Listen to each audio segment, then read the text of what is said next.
even the Son. It means, according to his own statement, he doesn't know. It says, but only the Father. So he gives the knowledge to the Father, which in yours and my understanding is the only being who is all knowledgeable.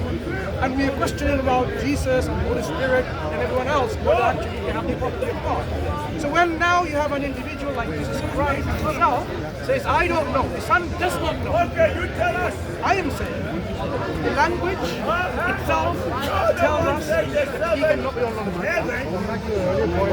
Which would depend on the Father. He wouldn't know anything except what the Father tells him. Does he know or not know? So he only knows what the Father tells him. What is he doesn't know about?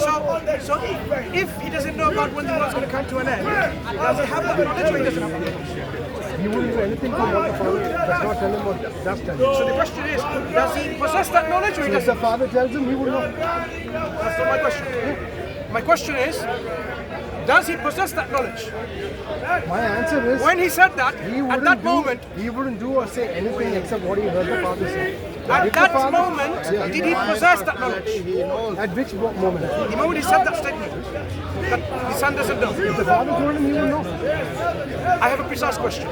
It's not about has the Father told him or not. My question is, in his time frame that he's making a statement, when he said, the Son doesn't know, at that very moment, does he possess that knowledge? At that very moment, if the Father told him, he would know. That's my answer to you. And had the Father told him? That's between the Father and Son. So the Bible doesn't tell you that, right? At that moment, it does not. Right. So we That's have to go by. interesting. So that's why we have to go by the clear text. Clear text says he doesn't know.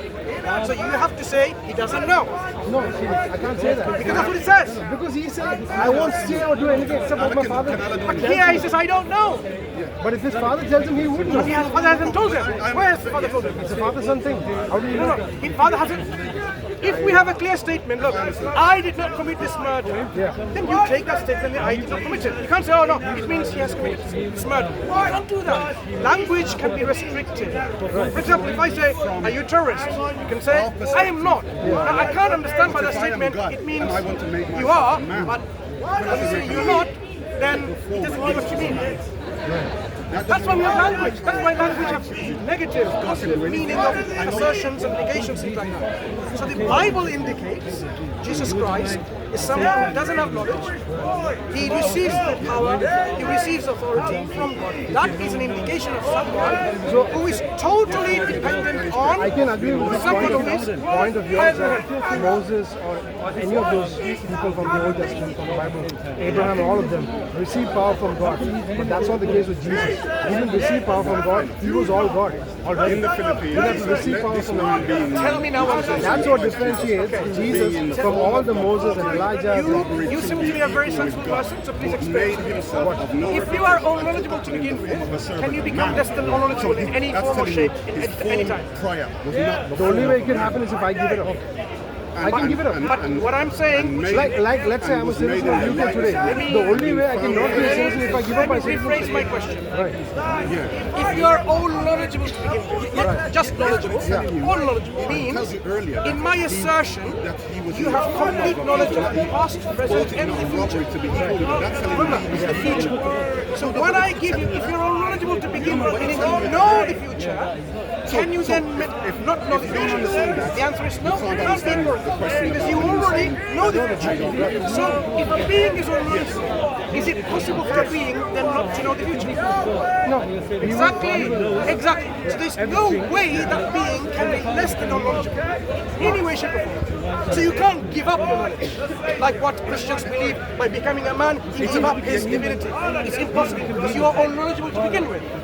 Okay. That's correct. But if I have a That theology, no, your choice doesn't matter. For example, I'll tell you why your choice. If we assert God is everlasting with no end, is it making any sense to exercise his choice and say, tomorrow I will cease to exist? If you already assert, that you will be everlasting with no end, then you have to negate the opposite, that he will not exist. So these things are contradictions when we affirm God is God and not God. God is loving and not loving. It doesn't make any sense. That's why Christian theology, which asserts God was God to begin with, and then became less than God, it's not coherent. That's what Islam says. Use the God-given mind, the intellect that God has given you to decipher between truth and falsehood. These concepts about God becoming less than God is false. Clear false. You have the same concept in Islam as well about one God. So what's the difference? There can only be one God. There cannot be more than We one believe in God. one God. No, you don't believe in one God, but let me tell you how you We believe in one God in three persons. Let me It's the same God.